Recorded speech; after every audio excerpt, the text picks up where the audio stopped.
정도가 이번 시간에는 우리 교재로는 99쪽에 심경명 감무예요. 이것부터 시작하겠습니다. 7, 8에 우선 써놨는데 심경명의 감무예요. 확연형철의 주사계라 만상삼나 영현중하니 일과명주 비내외로다. 여기 이제 심경명은 진여일심을 거울에 비유한 거죠. 거울이 청정하고 맑고 밝게 비치는 데 비유하는 것을 진여일심의 지혜 작용을 이제 이렇게 비유해서 읊은 거죠. 진여일심의 지혜 작용을 거울에 비유한 예는 대성경전에서 화엄경이라든가 능가경이라든가 많은 경전에서 비유해서 많이 쓰고 있죠. 우리가 육조단경에서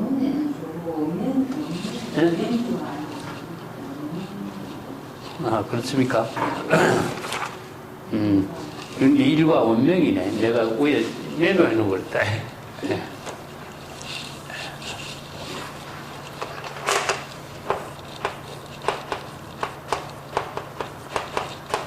일과 원명이고 비내외로 이렇게. 그래서 마음이 청정한 지혜 작용을 무심무사한 거울 작용에다가 비유했고, 감무예라고 하는 것은 거울이 일체의 모든 대상이 다가와도 무심무사의 경지에서 여실지견으로 지혜 작용을 자유자재하게 비추는 것을 무예자재한 입장을 감무예라고 그랬거든요. 이걸 이제 다른 말을 한다면은 불지견으로 보면 되죠. 불지견이 부족된 입장을. 그 이제 건강경에서 열의 실지실견.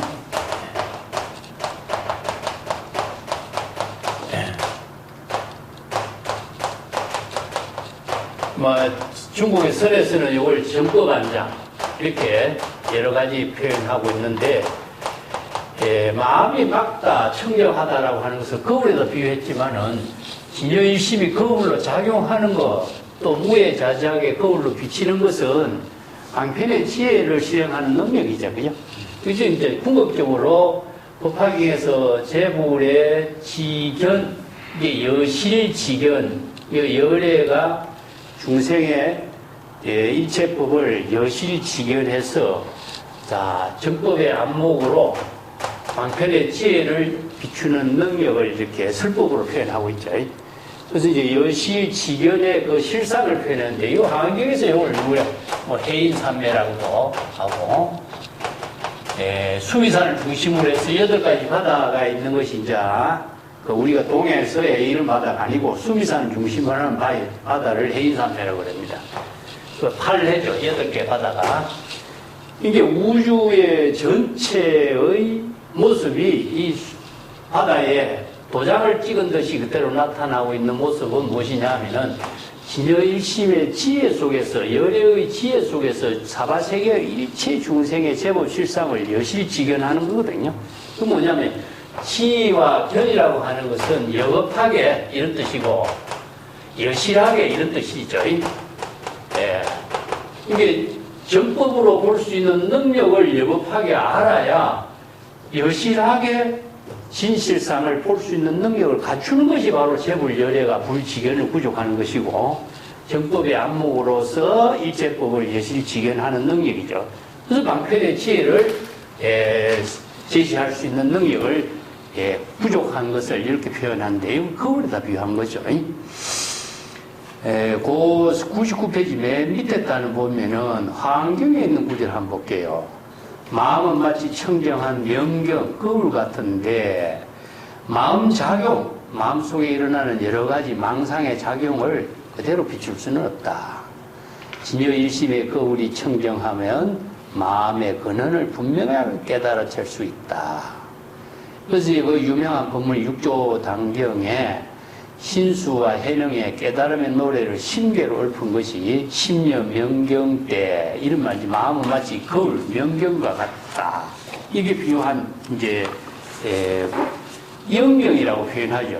그래서 거울이 높은 데에 있으면 어떤 사물이 거울 앞에 다가와도 거울은 자의식의 작용이 없이 무심하고 무사하게 여실하게 비추는 작용을 하고 있다. 그것은 이제 심려 허공이라도 마음을 허공에다 비유하기도 하고 마음을 거울에다 비유한다 이런 표현인데 내용인적 무엇이냐? 바로 여실지견이라 진여일심의 지혜로 일체법을 여실하게 볼 수 있는 능력을 부족한 것을 이렇게 거울에다 비유한 것이지 마음에다 단순히 거울에 비유한다고 해서 마음 작용이 묘용으로서 이루어지는 실상을 파악하지는 의미가 없는 거죠. 그래서 일체법. 자, 일체법은 자주 이야기한 것처럼 중생의 번뇌 망념으로 이르는 세간법이라든가 또 제불의 지혜로서라는 출세간법이라든가 일체법을 여실지견할 수 있는 능력을 갖추고 있고 또 방편의 지혜로 자유자재하게 중생의 병을 치료할 수 있는 방편법문을 설할 수 있는 능력, 그것이 바로 무예자재한 경지다. 그래서 이제 비춘다라고 하는 것 자체는 지혜 광명에 비유한 거죠, 그죠? 그래서 제불열애를 비로자나불에다 비유하는데 태양에다 비유하는 거죠. 태양이 항상 밝은 지혜 광명을 비추는 거죠, 그죠? 이걸 이제 거울에다 비유한다든가 태양에다 비유한다든가 빛하고 명하고 부하지, 그죠? 빛은 무엇이냐? 밝은 빛을 어두운 것을 다 밝히는 것이고, 그 무지무명을 다 밝혀서, 그렇기 때문에 이 생명의 모든 작용을 할 수 있는 그 힘을 제공해 주는 것이 바로 태양의 에너지로 비유한 이걸 비로자나 부처에 비유한 거죠. 자, 그렇기 때문에 확연 형철의 주사계요, 이렇게. 확연이라는 것은 텅 빈 상태란 말이에요. 그래서 허공에 텅 빈 상태의 태양의 광명을 그로 비치는 것과 똑같은 입장을 이렇게 비유한 거죠. 달마대사하고 양구제하고 만나서 그대 마주하고 있는 그대는 누구냐? 확연무성 이런 말 쓰죠.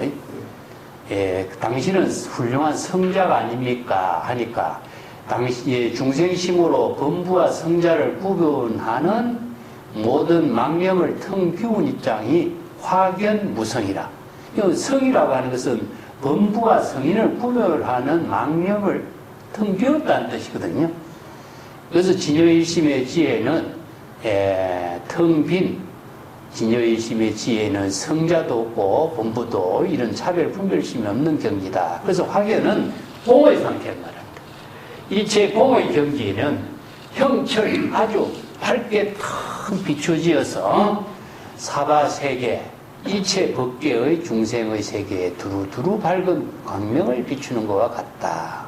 그래서 태양의 에너지가 지혜 광명이 일체 만물을 다 비춰서 생명 활동을 할 수 있는 것과 같다. 그게 비유한 거죠.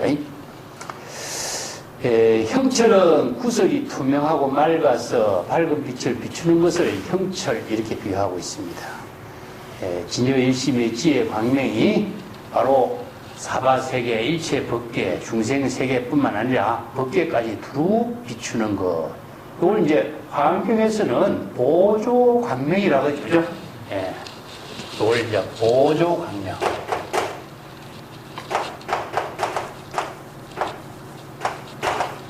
광명이 보조한다. 광명이 변조한다. 이렇게 쓰죠.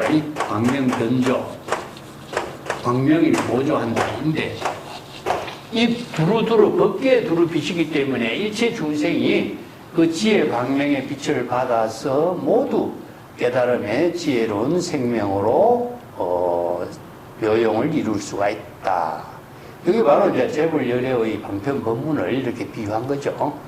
그래서 방편법문을 수지 독송하면은 일체 중생이 바로 발심 수행으로 깨달음을 이루기 때문에 모두 생사 열반을 해탈하고 또 열반의 법락을 깨달아 체득할 수 있는 그 지혜를 이루게 된다. 이걸 이제 확연무성이라든가 형철이라든가 주사계 사바세계 일체 중생들에게 두루두루 지혜 광명을 비추어서 깨달음을 이루는 것을 큰 거울이 일체의 지혜 광명을 비추는 것과 같다. 자, 보면 이제 삼나, 만상, 삼나, 영현중이요. 여기서 이제 오늘 다뤄볼 삼나 만상이라는 말을 바꾸기도 해요. 이게 만상이라는 것은 일체 만물의 모든 것이 형상을 다 지니고 있죠. 그죠? 근데 이제 삼나 만상이라는 것은 모든 존재가 그대로 다 전개되고 있는 것을 이렇게 삼나 만상, 만상 삼나 이렇게 표현하고 있는데 그 거울에 삼나 만상의 일체 만물의 영상이 그대로 거울 그 가운데 나타나고 다른 말은 해인삼매 가운데에 일체의 사바세계의 실상이 그대로 다 드러나는 모습이죠. 그래서 이제 불지견의 지혜 광명 속에 일체 삼라만상의 중생의 세계가 모두 그대로 그림자처럼 다 나타나기 때문에 그 일체 중생이 모두 지혜 광명을 여실하게 받아서 깨달음에 지혜로운 삶을 이룰 수가 있다. 여기서 삼라만상, 만상삼라 그 그림자가 거울에 비친 모습을 이렇게 표현하는 것은 중국의 그 101페이지 보면은 그 화엄경에서 해인삼매로 이렇게 표현했지만은 중국의 7세기 경에 선종계 통해서 만들어진 위경이 불설법구경이라는 경이 있어요. 이 불설법구경이라는 제목만 붙이면은 이게 인도에서 만들어진 경전처럼 보이지만은 사실 중국 선불교에서 만든 경전이에요. 근데 이 경전이 뛰어난 법문을 많이 설했기 때문에 중국의 조사선에서는 많이 인용을 하고 있어요. 그 가운데 가장 잘 알려진 말이 삼라만상이 일법지소인이요. 이런 말이 있어요. 삼라만상이 일법지소인이다.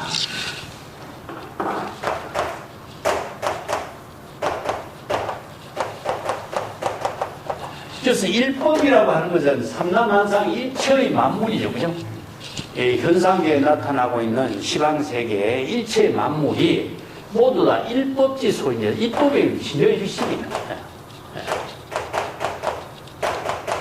진여일심 속에 그대로 다 도장을 찍은 듯이 다 나타나고 있다. 똑같은 구절이죠. 그죠?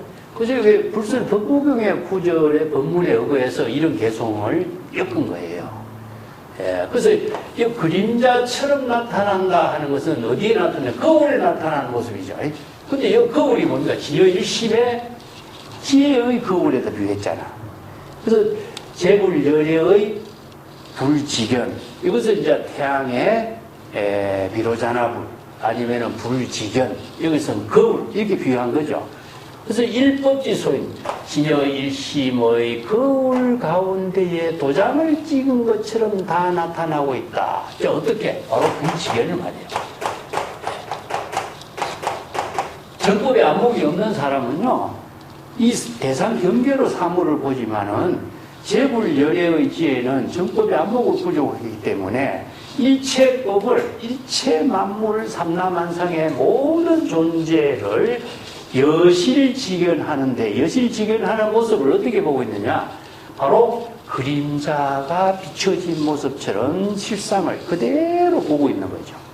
그렇기 때문에 대상 경계를 보지만은 대상 경계에 집착을 하지 않고 제법의 실상의 지혜를 여실하게 보고 또 바르게 깨달아서 정법을 제시할 수 있는 방편의 지혜를 설할 수 있는 것이 무에자지한 힘을 발휘한다.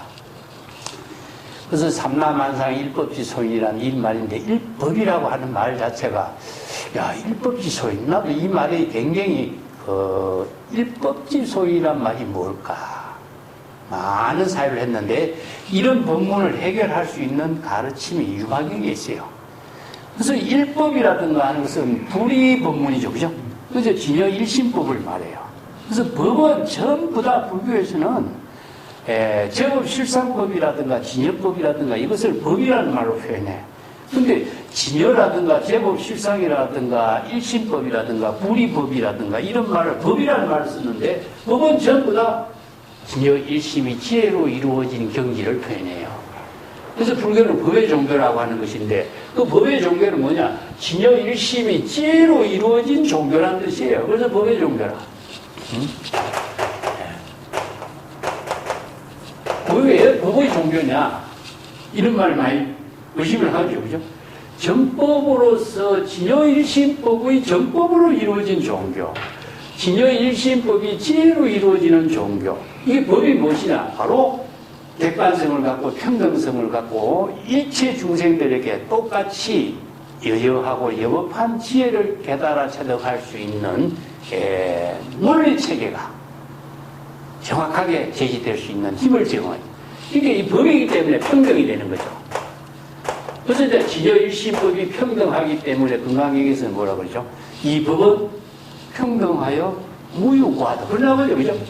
자, 이어서 시법이란 말이죠. 그래서 이 법이라는 한 글자를 딱 줄여놓으면은, 야, 불교에서 법이 무엇이냐. 애매하게 이해할 수가 있죠. 그래서 이런 법이 전부 다 진여일심법을 줄임말이다. 이해하시면 돼요. 그래서 정법이 안목이다 하면은 바로 진여일심이 정법으로 여실하게 볼 수 있는 능력, 지혜의 능력, 이런 것을 이제 정법 안장, 정법 안목 이렇게 표현하죠. 그래서 삼라만상이 바로 일심의 거울 가운데 여실하게 다 드러나는 모습이 바로 도장을 찍은 것과 같다. 이걸 다른 말로 한다면 삼계 유일심이요. 중생의 세계는 삼계죠. 그죠? 이 삼계가 어디에 있느냐? 일심 가운데 다 드러나고 있다. 그래서 화엄경에서는 일체법이 오직 유심의 작용으로 이루어지고 있다. 그래서 일체 유심조 나오죠. 자, 그렇다면 이 법이라고 하는 것 자체가 진여일심의 지혜로 이루어지는 세계를 제시하는 것이 불법의 가르침이기 때문에 바로 일법이라든가 일심법이라든가 또 유심이라든가, 화엄경에 또 유명한 법문 하나가 심려공화사라는 말이 있어요. 심려공화사. 마음은 아주 훌륭한 화가와 같다. 이런 표현이거든요. 요 말하고 일체 유심조하고 같이 이해하시면 돼요. 일체법은 오직 마음으로 창조하는 것이다. 마음으로 만들어지는 것이다. 뭐 부처도 마음으로 만들죠. 중생도 마음으로 만들어지죠. 그래서 일심의 지혜를 깨달으면 부처로 만들어지고 일심의 지혜를 깨닫지 못하면 중생으로 만들어져요. 그렇기 때문에 일체법이 오직 마음 작용에 의해서 만들어진다는 것이 유심의 사상이잖아요. 그죠? 그렇기 때문에 부처나 중생이 따로 존재하는 것이 아니라 일심의 작용 속으로 드러나는 거예요. 그것을 뭐냐? 마음은 마치 뭐와 같으냐? 화가와 같다. 화가가 자기가 그리고 싶은 대로 그린 거죠. 어떤 것을 그리냐? 신상을 그리는 겁니다. 마음속에 나타난 이미지, 이미 마음속으로 그리는, 상상하고 있는 세계를 그리잖아요. 이렇게 마음속에 그리고 싶은 모든 것을 그리듯이 일체법을 오직 마음으로 만들어내는 것이다. 이런 뜻이죠.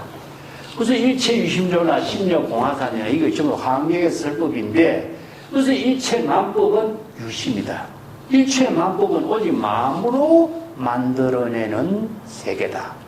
그 법문하고 일법에 소인하고 어떤 것 같죠? 일체 진여일심법으로 도장을 찍은 것처럼 다 이루어진 것이다. 여실지경의 세계라. 그래서 불교는 유심의 종교입니다. 그 유물적인 사고로서 접근하면은 대상 경계를 분별하고 차별하고 집착하는 망념이 작용하기 때문에 생사윤회를 벗어날 수가 없어요.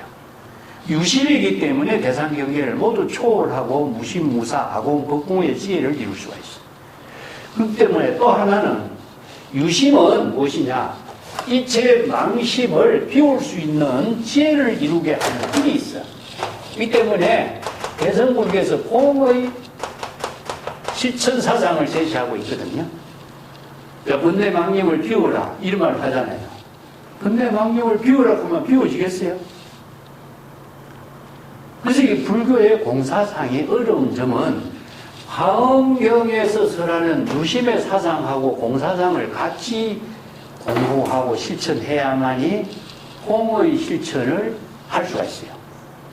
자, 궁극적으로 마음을 비운다라고 하는 것은 중생심의 번뇌망념을 비운다 하는 뜻이거든요. 그 번뇌망념을 비운다라고 하는 구체적인 내용은 뭐죠? 번뇌망념을 대상으로 비운다면 비울 수가 없습니다. 이거는 어리석은 수행자가 돼요.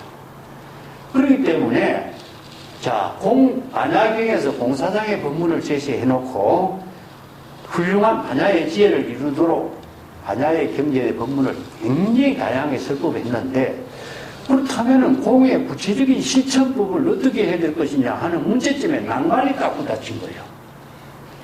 그래서 이 문제를 해결하기 위해서 화엄경에서 공의 구체적인 실천법은 바로 유심의 실천으로서 할 수 있다. 그래서 유심을 어떻게 했느냐?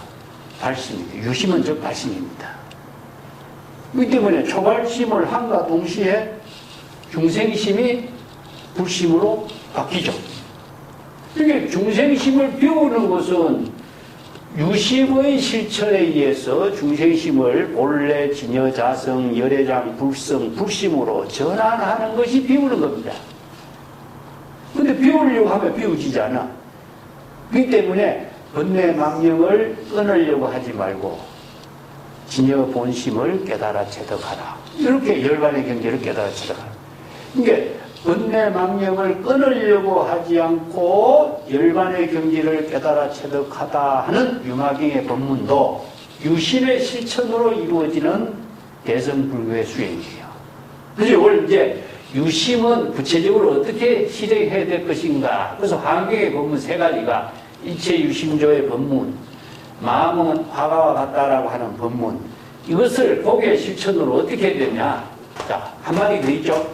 초발심, 정강입니다. 그래서 초발심을 이루는 발심 수행에 의해서 공의 실천이 이루어진과 동시에 중생심을 불심으로 바꾸는 거예요. 이게 벌써 마음을 전환시킨다. 본래로 되돌아간다. 이 수행이 여기에서 이루어지는 거죠. 그래서 대성불교의 실천 철학이 이런 공사상과 유심의 실천 사상을 초발심의 지혜로 실천으로 완전히 이루어지도록 제시하는 법문이, 이게 화엄경에서 이 법문이 이제 정리가 되는 거예요. 그래서 삼라만상의 모든 것은 다 대상 경계를 보는 세계, 이것은 일심, 진여 일심의 지혜로서 도장을 찍은 것처럼 여실직연할 수 있는 경지다. 자, 여기 금강경에서는 열의 실지실견이요. 자, 법화경에서는 불지견이요. 선에서는 정법완장이다. 그래서 이제 불시민이란 말 쓰여, 불시민. 네? 진여 일심으로 도장을 찍은 것 같다. 불시민을 전했다. 그래서 달마대사가 중국에 와서 해가에게 법을 전했다. 서가모니 부처님이 가슴에게 불시민을 전했다. 이런 말을 쓰죠. 불심을 도장을 찍은 것처럼 이런 뜻이죠. 그래서 불심을 인가했다. 이런 표현이에요. 그래서 불시민을 전했다. 이런 말을 쓰는데 이 말이 상당히 어려운 말이죠. 진여 일심이 다름 아닌 불심이죠. 그죠? 중생심이 아니고. 중생심을 어떻게 깨달음으로 인가하겠어요? 진여 일심의 지혜로 불지견을 부족한 진여 일심의 지혜로 지금 여기 자기 본분사에 창조적인 삶을 살 수 있는 능력을 부족한 것을 인가하는 거예요. 여기 불시민을 부족한 것을 인가했다 이런 뜻이에요. 그래서 스승이 제자에게 법을 전했다 하는 말은 인가했다, 법을 전했다 하는 것은 그런 정법의 안목으로 부족한 능력을 인가하는 거예요. 예, 그걸 똑같은 의미로 이제 중국 선생들은 씁니다. 자, 그 밑에 일과 원명 비내예요. 요 일과 명주가 원명하여 비내외다. 이런 말과 똑같은 내용이에요. 이건 내가 아까 내용을 했는데, 일과는 명주거든요. 자, 일과 명주를 앞에서는 우리가 여의주, 만이보주 했죠. 이게 하나의 구설을 1과 2과 구설의 숫자를 계산할 적에는 1과 2과 3과 이렇게 계산해요. 이게 밝은 명주 하나는 불이라, 1과는 불이를 말합니다. 불의의 경지를 이룬 진여 일심의 지혜를 거울로 냅니다. 불의는 진여 일심이죠. 진여 일심의 지혜를 여기다가 하나의 일과 명주에다 비교한 거죠. 자, 진여 일심의 지혜가 이체의 안목을 부족한 불지견의 구조고 그것은 내외를 초월했다. 내외가 아니다. 이런 말이죠. 아니, 내외란 말은 다른 말을 한다도 마음의 안에 있느냐 밖에 있느냐 중간에 있느냐 어디에도 있지 않다. 그러니 무주죠. 그렇기 때문에 진여일심의 지혜는 자, 무상이요. 금강경에서 이야기하려면 하나의 고정된 형상으로 존재하는 것도 아니요. 또 어떤 대상 경계로서 안주하고 있는 집착의 대상 경계에 있는 것도 아니요. 또 진여일심의 지혜는 무엇라고 구체적인 어떤 형상과 명칭으로 이름할 수가 없는 것이요. 그 때문에 번뇌 망념이 다 초월된 경지요. 경전에서 이렇게 법문해요. 자, 이것을 다른 말로 한다면 공의 법문을 이렇게 경전에서 설합니다. 진여일심의 지혜는 자성 청정심으로 이루어지기 때문에 어떤 형상도 없고 어디에 존재에 집착하는 것도 없고 어떤 명상에 걸려있는 것도 아니고 망념이 속박해 있는 것도 아니다. 그렇죠? 이걸 이제 진여일심의 지혜를 불의법문 이렇게 했는데 자, 여기서 내외도 초월했다. 내외도 아니다. 다른 말로 봅시다. 선과 악도 초월했다. 진실과 거짓도 초월했다. 아니면 부모도 차별심도 초월했다. 그렇죠? 그렇기 때문에 진여일심의 지혜는 한말 한다면 중생심으로 이루어진 차별 분별심을 초월한 경지다. 이런 뜻입니다. 그러면 중생심의 모든 번뇌 망념을 다 비운 경지가 진여일심의 지혜다. 똑같죠? 그렇기 때문에 공을 다르게 표현해서 무상, 무주, 무명, 무소주, 무소유 이런 여러 가지 표현을 하는 거예요. 예, 그 내용을 방편의 언어로서 다양하게 설한 것이 경전의 법문이라고 봅니다. 그렇기 때문에 진여일심의 지혜는 밝은 구설이 밝게 비추는 것과 같아요. 그 밝게 비추는 진여일심의 지혜의 작용은 내외, 선악, 옳고 그름, 자타, 부모, 진망, 일체 중생심으로 두 가지 차별 분별심을 갖는 망념을 다 초월한 경지다. 비라고 하는 것은 다 초월한 입장이다. 그래서 비내외 이렇게 말씀합니다.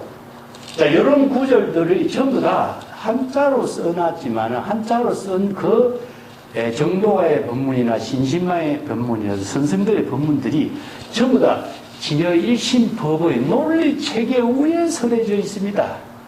근데 단순히 진여일심법의 논리체계를 무시하고 한자의 지식으로 공부하게 되면은 그의 체계에 의한 객관적이고 논리체계가 없어져 버리면은 자, 언어의 문자에 속박돼 버려요. 그래서 이 문제점을 공부하는데 내가 항상 여러분 주의를 두세요. 그 노장자의 언어하고 선성들의 언어가 같은 말이 많잖아요. 근데 노장자의 언어와 성의 언어가 언어 체계를 보면은 중국의 한자로 써서 비슷하고 같으니까 노장자 법문하고 성의 법문하고 같다. 그러면 선과 노장자의 사상은 같은 것이다. 이렇게 봐버리죠. 이렇게 보는 사람도 많아요. 이건 뭐냐? 착각인 거죠. 그래서 선생들의 법문 그 가운데에 진여일심법으로 설한 그 논리 체계, 법의 체계를 읽을 줄 알아야 법문으로서 이 내용을 이해할 수 있고 파악할 수 있고 깨달을 수가 있다는 점이고, 방편 법문을 읽지 못하면은 언어의 입장에서 보면 언어에 속박돼 버려가지고 언어 문자의 지식에서 벗어날 수 없는 문제가 나와요. 그래서 이제 불법의 가르침과 관계없는 법문이 돼버려요. 정도가 신신명이에요. 그래서 언어 공부에 항상 주의해야 될 하나의 과제 중에 하나다. 난 이렇게 항상 이야기를 하고 있습니다. 일가명주는 바로 거울을 마음에다 비유하는 것처럼, 진여일심에다 비유하는 것처럼 진여일심의 지혜를 하나의 만이보주, 여의주, 밝은 구설에다 비유한 거예요. 그것이 바로 다르게 이야기하면 진여일심의 지혜를 표현하는 것이기 때문에 재불열의 지혜와 똑같은 경지다. 그 유마경의 유명한 마음은 안에 있는 것도 아니고 밖에 있는 것도 아니고 중간에 있는 것도 아니다. 그래서 무주라고 하는 말을 쓸 때 그 유마경 공부할 때 주목할 그 법문이 화엄경의 법문에 의해 가지고 중도 사상을 이거 중도거든요. 중이라고 하는 것은 우주 가운데, 법계 가운데예요. 이런 표현이에요. 다른 말로 시방 3세의 중도를 말해요. 시방 3세. 그러면 공간적으로나 시간적으로나 일체 만법과 일체 법계 가운데에 하나로 이루어지는 지혜작용으로 이루어진 도거든요. 그래서 진여일심은 법계 일상이다. 그래서 법계와 하나된 경지이기 때문에 중도는 불이가 되는 거죠. 불이 법문이 그 중도를 화엄경에서는 중류라고 해요. 중류. 화엄경하고 유마경에서. 자, 배를 운행하는 기후공부를 합니다. 이 배를 이쪽 언덕에도 차 안에, 차 안에도 배를 정박시키지 않고 피 안에도 정박시키지 않고 중간에도 중류라고 해요. 중류. 중류에도 정박시키지 않고 이런 표현을 씁니다. 그러면 차안과 피안이 차별 분별의 세계도, 그렇지만은 강 중간에도 배가 정박되어 있느냐? 안 돼 있잖아요. 그렇기 때문에 이 전체적으로 보냐, 배는 무주가 있죠. 무주. 일체 차안과 피안 그 중간 어느 곳에도 머무름이 없어. 그 경기는 어떤 경기냐? 바로 지금 여기죠. 그렇기 때문에 시방 3세는 시방이라고 하는 것은 지금이고 여기란 말이에요. 그래서 지금 여기 진여일심의 지혜로 자기 본분사의 묘역을 이루는 경지를 중도라고 한다. 자, 배가 차한 피한 그 물 가운데도 머무르지 않고 배는 지금 작용하고 있잖아요. 그죠? ING 상태입니다. 자, 이건 뭡니까? 열애라고 해요. 열애라고 하는 것은 지금 여기 작용하고 있는 시적 인연에 따라서 지혜로운 생명으로 작용하는 것이 열애예요. 그래서 열애의 지혜나 진여일심의 지혜나 중도나 무주나 중류나 이런 말들을 방편법문으로 다양하게 설하지만은 내용은 같죠. 같습니다. 이 때문에 이 진여일심의 지혜를 여러 가지 비유 법문으로 설하기도 하고 또 공의 법문으로 설하고 반야의 지혜로도 설하고 하고 여러 가지 법문으로 설해서 방편 법문은 다양하지만은 법의 체계는 같다. 이 바로 불이 법문이라의 의미를 두고 있습니다. 그 101페이지에 도난본 6조 단계에 보면은 일상언통의 비내외요. 종경록 10글에 보면은 일성언강이요. 이런 법문들을 쓰라고 내외명철이란 말 쓰죠. 내외명철. 안과 밖에 밝은 지혜가 철저하다. 그 밝은 지혜라는 게 뭐겠어요? 진여일심의 지혜. 이건 뭐냐면은 안과 밖을 모두 다 초월했다. 이런 뜻이에요, 이게. 안과 밖이 아니다는 것은 내 안과 밖을 모두 포용한과 동시에 안과 밖을 초월했다. 그렇기 때문에 명철이라고 하는 말은 지혜 광명으로 밝게 비추면서 내외 안과 밖 선과 일체의 모든 상대적인 차별 분별심을 초월한 경지. 그것을 이제 내외 명철, 확연무성 이런 표현들이죠. 텅 비어 범부나 성인이라고 하는 차별 분별심이었다 이런 뜻이에요. 확연무성이라고 하니까 성자가 나오잖아. 성자. 성이라는 글자는 범부라고 하는 언어와 상대적인 언어예요. 우리가 선이라고 하는 글자를 쓰면 낙과 상대적인 언어예요. 그와 마찬가지로 이것을 꼭 두 글자를 사용하지 않더라도 중국 선성들은 하나만 딱 제시하고도 바로 상대적인 차별 분별을 초월한 경지를 바르게 제시했어요. 그래서 확연무성 이런 표현을 씁니다. 자, 다음 단어 넘어갑시다. 여기 이제 활달공이라는 본문이 나와. 공의 본문이 나오는데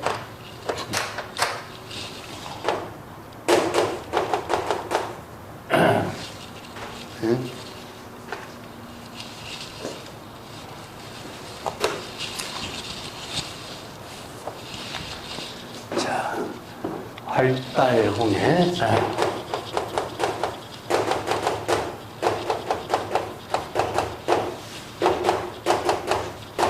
공의 법문이 나옵니다. 발인과 발무인과를 이렇게 발인과라고 해요.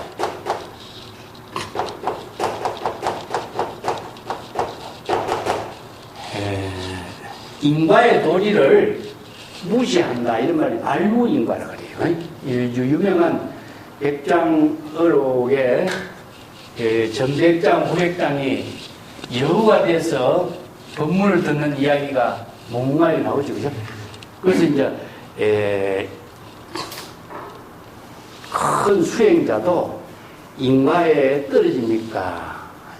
인가에 타락합니까? 인가에 타락하지 않습니까? 이런 질문을 하게 되죠. 그죠? 이게, 인가에 떨어지지 않는다. 불락인가다. 자기가 이제 정법에 안목이 없는 사람이 인가에 떨어지지 않는다고 말을 툭 해놨어. 선지식의 입장으로서 말을 해놓고 자기 스스로 의심에 빠져버린 거예요. 인가에 떨어지지 않는다라고 내가 말했는데 훌륭한 선지식인데 어떻게 인가에 떨어지지 않는다고 말한 것이 내가 잘못 말한 것이 아닌가. 그게 자기 스스로 한 말에 자기 스스로 의심에서 벗어나지 못해서 안목이 없으니까. 그래서 여우가 되어본 거예요. 그래서 이제 백장선사가 주지가 되어서 법문을 할 때에 여우의 몸을 받은 이 옛날 전 백장 선지식에 여우의 몸을 받아가지고 법문을 듣고 있다가 똑같은 질문을 하는 거예요. 백장스님의 법문을 계속 듣다가 어느 날 하루는 이제 자기의 의심을 해결하기 위해서 백장스님에게 질문하는 거죠. 큰 수행정을 한 선지식이 인과의 도리에 떨어집니까? 하니까 불매인과라 그래요. 자, 여기서 불락인과와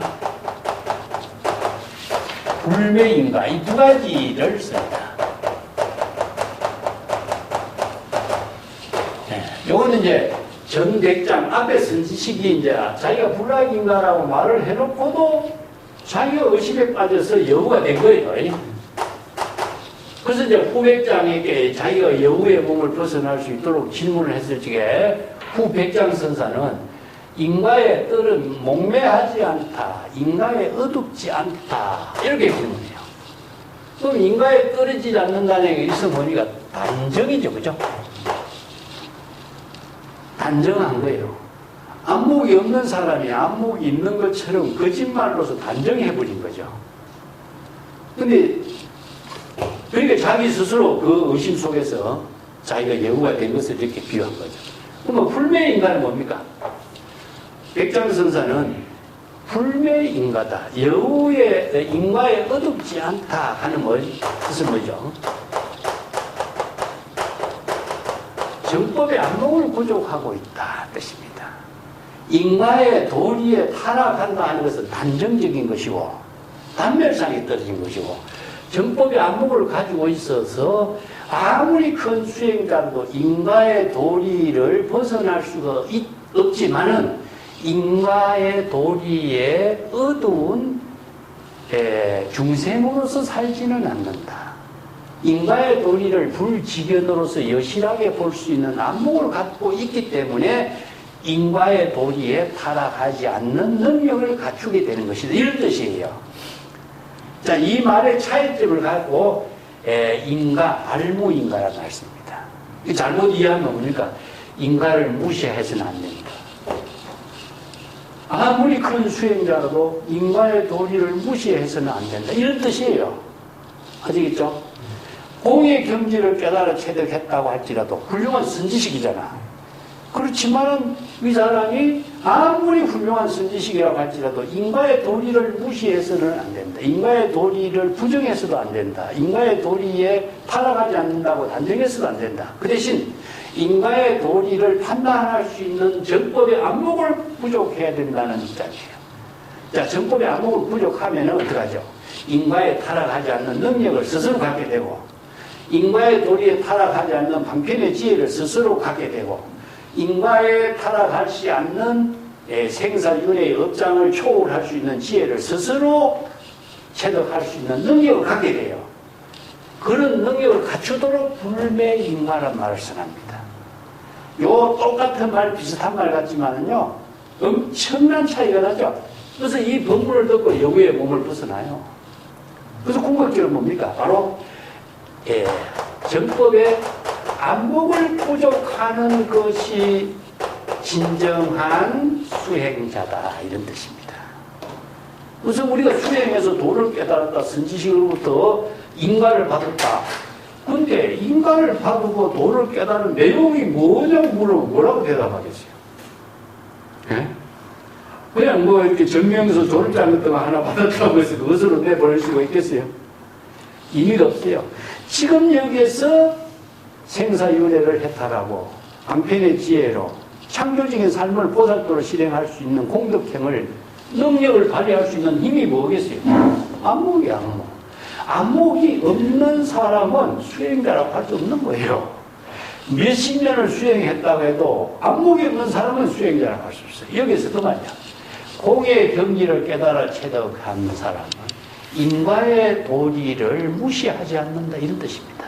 이게 바로 분매인과라는 뜻이에요. 그냥 정법의 안목을 부족한 사람은 인과의 도리를 여실하게 볼 수 있는 능력을 갖추기 때문이다. 이 구절은요, 백장선사의 이 법문을 토대로 해서 이 개송을 읊어요. 자, 교재 102페이지 넘어갑시다. 활달이라고 하는 것은 통달, 일체의 단견과 공견에 대한 여러 가지 차별상을 다 초월한 경지. 발무인과란 봅시요. 인과의 도리를 무시하고 부정하는 것이 발무인과인데, 일체의 모든 것은 불교는 인연법, 연기법이죠. 그죠? 인연과 연기법이라고 하는 것은 바로 인과응보의 도리를 벗어날 수가 없어요. 이것은 재불열애나 어떤 사람도 인과의 도리를 벗어날 수 없어. 이게 바로 법칙성이라. 그래서 인연법에 의해서 이루어지고 있는 제법 실상법이기 때문에 인과의 도리를 벗어날 수가 없어. 그런데 인과의 도리를 벗어날 수 있는 능력이 무엇이냐? 바로 안목밖에 없어요. 자, 그렇기 때문에 훌륭한 선지식은 인과의 도리에 타락하지 않는 겁니다. 인과의 도리에 떨어지지 않는 거예요. 그런데 그 밑에 내가 그 무문관 이야기를 102페이지에 써놨습니다. 전백장선 수행자로서 수행인도, 훌륭한 수행자도 인가에 떨어집니까? 질문에 인가에 떨어지지 않는다, 이렇게 단정된 대답을 해서 그 각오로 500생의 여우의 몸을 받았다. 근데 정법의 안목을 부족하지 못한 선지식이 자기가 한 말에 대한 스스로 의심을 일으켜서 스스로 여우의 몸을 받게 된 과부. 그래서 백장선사에게 질문했을 때 백장선사는 인과에 목매하지 않다, 인과에 어둡지 않다, 정법의 안목을 갖고 부족했기 때문에 인과의 도리를 여실하게 볼 수 있고 여실하게 판단할 수 있고 하기 때문에 인과의 과보에 타락할 수 있는 능력을 이제 갖고 있다. 타락하지 않는 능력을 갖추고 된다. 그래서 이제 여기에서 해탈하는 안목을 갖추게 된 걸 말이에요. 자, 여기에 불매인과는 안목이 있습니다. 인과가 무엇인가? 인과의 도리를 정확하게 판단할 수 있는 능력을 부족한 것이 바로 훌륭한 선지식이에요. 그런 안목을 가지고 있다. 이런 뜻이죠. 망망탕탕에 초앙화하니, 망망이라는 것은 망망대해와 같이 풀잎이 팍 떠돌아다니는 것처럼 아득한 입장을 말해요. 탕탕이라는 것은 무엇이냐? 질서가 파괴된 상태를 표현하고 있습니다. 그래서 이게 망망하고 무지하고 멍청한 상태에서 지혜가 없는 사람은 중생식으로 살고 있는 모습은 자신이 하는 모든 일이 바로 생사윤회의 제약의 과보를 초래하는 인연을 만들게 되는 것이다.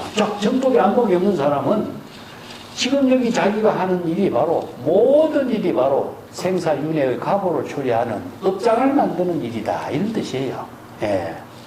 그래서 인과의 도리를 체득하지 못한 사람은 이런 생사윤회의 과보를 초래하는 업장만 짓고 있다.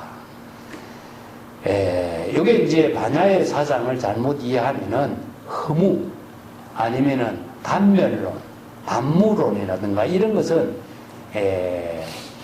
바른 지혜를 부족하지 못하고 차별상에 떨어져 버려. 공견에 떨어져 본다든가. 인과의 도리가 불락인과에 떨어진다. 이것도 단멸상에 떨어지는 거예요. 자기 스스로 단정해버리는 거죠. 그죠? 이것은 안목이 없는 사람들의 무지한 일은 전부 다 업장을 만드는 일이다. 그렇기 때문에 기후 착공의 병여견이라 그 존재 대상 경계의 존재를 버리고 또 일체가 공한 공의 경지에 집착한다면 벽 역시 마찬가지다. 이런 뜻이죠. 이게 공하고 윤대.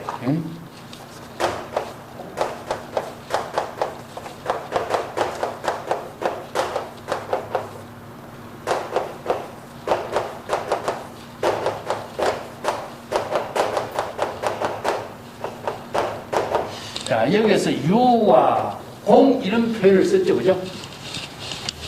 원래 유는 이체의 모든 대상 경계를 분별하는 것을 말해요.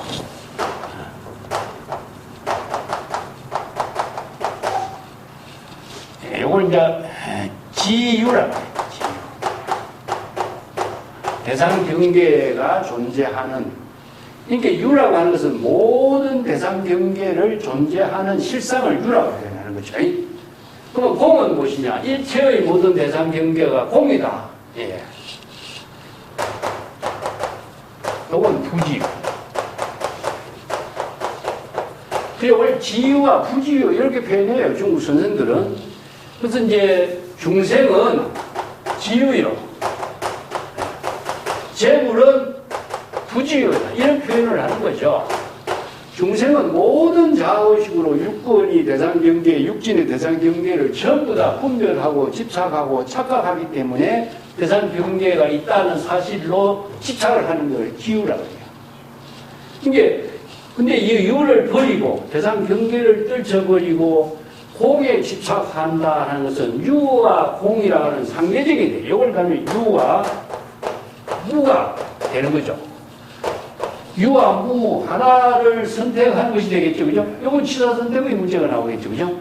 유를 버리고 공에 집착하는 거라든가, 유를 버리고 무에 집착한다든가, 유무의 차별상의 집착의 대상 경계가 차별상에 떨어지겠죠. 그렇기 때문에 중생의 신병은 자, 유에 집착하는 병이나 공에 집착하는 병이나 마찬가지다. 이런 뜻이죠.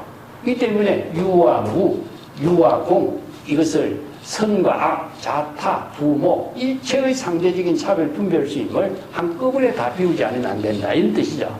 그래서 공의 법문은 공의 경지를 바르게 알지 못하면 공병을 만들어 버린다. 이것 뜻이요. 그래서 이런 법문이 그 정법에 안목이 없는 사람은 생사윤회의 과보를 초래하는 일만 짓게 된다. 이런 뜻입니다. 그 사례로서 모든 대상 경계의 유를 버리고 텅 빈 진여 본심의 공에 집착한다면 중생의 신병은 역시 마찬가지다. 그것은 우리가 자주 이야기했지만 아라한은 이체 번뇌 망념을 다 없애고 공의 경지를 깨달아서 아라한의 경지가 되었다. 살적 이런 말 쓰죠. 그죠? 그래서 이제 유마경에서 깨달음을 얻었고 깨달음을 정득한 것이 있는 아라한은 정상만이다. 이렇게 표현하죠. 얻은 것이 있어서는 안 돼. 무소유, 무소구, 무소득이 돼야 되는데 얻은 것이 있다고 하니까 얻은 것이 있는 것이 뭔가 궁극적으로 유를 얻었거나 공을 얻었거나 얻은 것이 되잖아요. 유를 얻거나 공을 얻거나 유를 비우거나 공을 비우거나 어느 한쪽을 비우고 얻는 것은 지하선택에 떨어져. 이것은 바로 올바른 수행자의 모습이 아니다. 그래서 무덕, 정관, 무소유, 무소구, 무소득 이런 경지를 이루게 하는 수행은 뭐죠? 대성의 열반이죠. 그래서 대성의 열반은 왜 대성의 열반이 되느냐? 대성의 열반은 얻은 열반이 아닌 겁니다. 본래 열반이에요. 본래 열반의 경지를 대성계에서 뭐라 그러죠? 불성, 열애장. 자, 이게 이제 대성불교에서 불성, 열애장, 본래 열반의 법문을 제시한 것이 대성불교의 꽃이라고 할 수 있어요. 본래 열반의 경지를 이루도록 견성성불하라. 열애장의 지혜를 깨달아 체득하라. 재불열애가 대성불법을 설하면서 제일 먼저 설한 것이 무엇이냐 하면은 열애장 불성의 본래 열반이 일체 중생이 모두 부족하고 있다는 이 부분부터 한 거예요. 근데 아라한은 뭡니까? 열반의 경지를 번뇌 망념을 없애고 열반의 경지를 깨달아 체득하도록 이렇게 수행했다 그러죠. 근데 깨달아 체득하는 열반이 아니라 이것은 본래 부족된 열반이기 때문에 대성불교가 중생심 그 근원의 지혜로 작용하는 황금과 같은 열애의 지혜 보장인 불성을 깨달아 체득하도록 견성성불 본래로 되돌아가라는 수행체계로서 귀명, 귀가 이런 부분을 설한 거예요. 그것이 뭐냐? 초발심으로 정각을 이룰 때에 본래 열반의 경지를 이루는 수행은 번뇌 망념을 끊지 않고 본래 청정한 진여자성 본래 열반 불성 열애장을 회복하는 수행이죠. 그렇기 때문에 이것은 무소유 무소득으로 이루어진 거예요. 이걸 그래서 무덕이다. 무덕 정관이에요.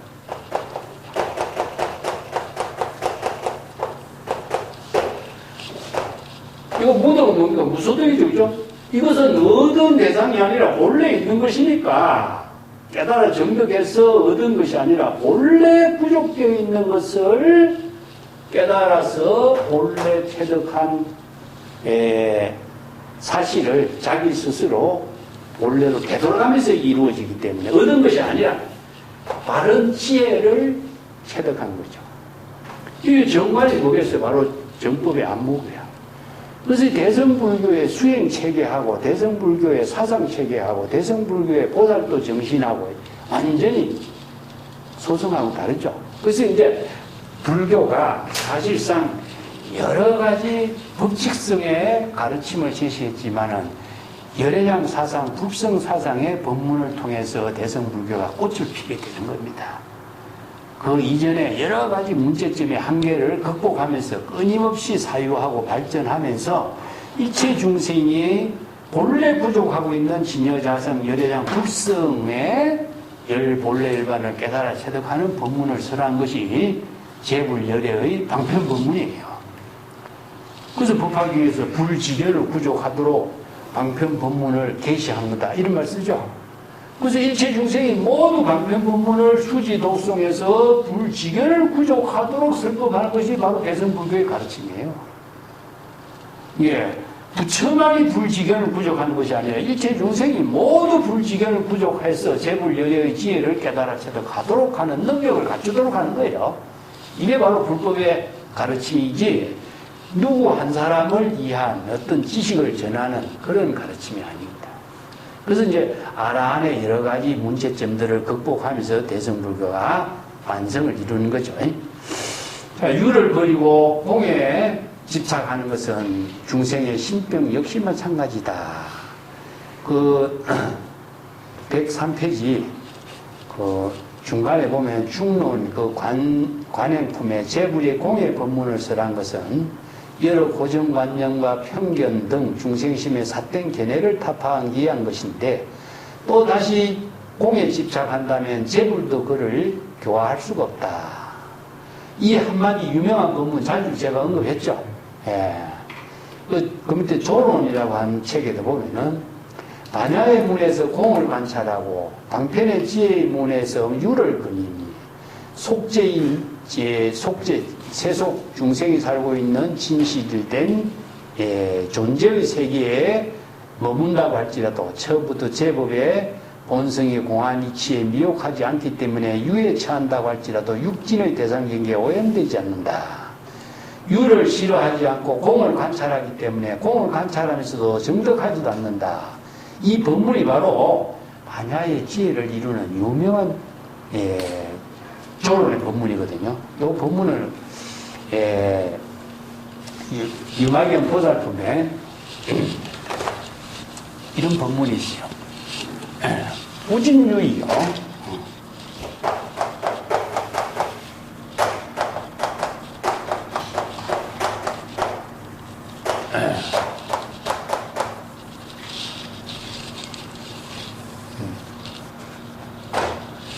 부진유의의 부주무이다. 부주무이다.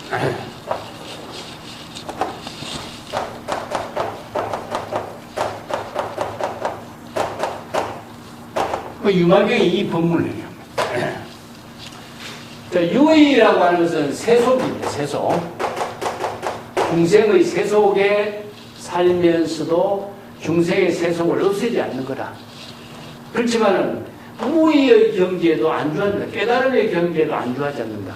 세속에 살면서도 세속을 다 대상 경계를 없애고 세속을 떨쳐버리고 사는 것이 아니라 깨달음의 경지에도 안주하지 않는다. 이건 다른 말로 한다면은 유명한 철연상경을 말해요. 연꽃이 진흙탕에 살지만은 진흙탕에서 물들지 않고 항상 청정한 자신의 생명의 작용으로서 살고 있는 모습이죠. 똑같아요. 그래서 유마경의 이런 법문들이 대성불교의 꽃이라고 할 수 있어요. 자, 중생의 세속에 살면서도 중생의 세속을 다 없애려고 하지도 않고 무의의 깨달음의 경지에 지혜를 부족하면서도 무의의 깨달음의 경지에도 집착하지 않는 삶을 살고 있는 거예요.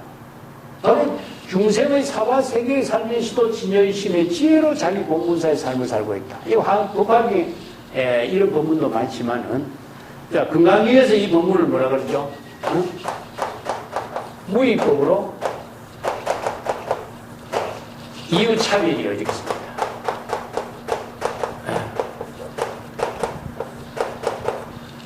이체 현성은 무의법으로 방편의 지혜로운 삶을 실행한다. 이런 뜻이거든요. 무의법이 어디냐? 바로 진여의심의 지혜입니다. 진여의심의 지혜로 방편 법문을 중생의 세계에서 방편 법문을 통해서 자기의 본분사의 삶을 창조한다. 법학이 유마경에서 뭐래요? 무주의 근본에서 일체법을 건립한다. 똑같죠? 이런 법문들이 전부 다 철연상정. 연꽃이 진흙탕에 살지만은 진흙탕에 물들지 않고 항상 청정한 자기 본성의 지혜의 생명으로 본분사의 삶을 살고 있다 하는 것과 똑같아요. 이런 대성불교의 사상이 바로 대성열의 팔도의 정신으로 제시한 것이지, 번뇌망념을 끊고 죽이고 깨달음을 얻어서 도인이 돼서 아라한의 경지를 이룬 삶을 산다. 이것은 어리석은 자예요. 어리석은. 그래서 소성불교에서 설하고 있는 아라한의 법문이라든가 이런 법문들을 대성불교에서는 어리석은 자의 수행이다 이렇게 비판합니다. 그래서 대성불교가 새롭게 꽃을 피우게 되는 거죠. 자, 기호 착공의 병력이에요. 이 구절은 뭐가 연결되냐면은 환엽시익의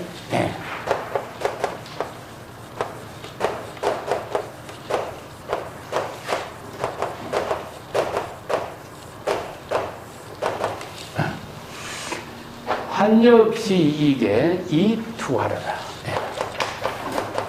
이런 경우가 똑같다 이 뜻이에요.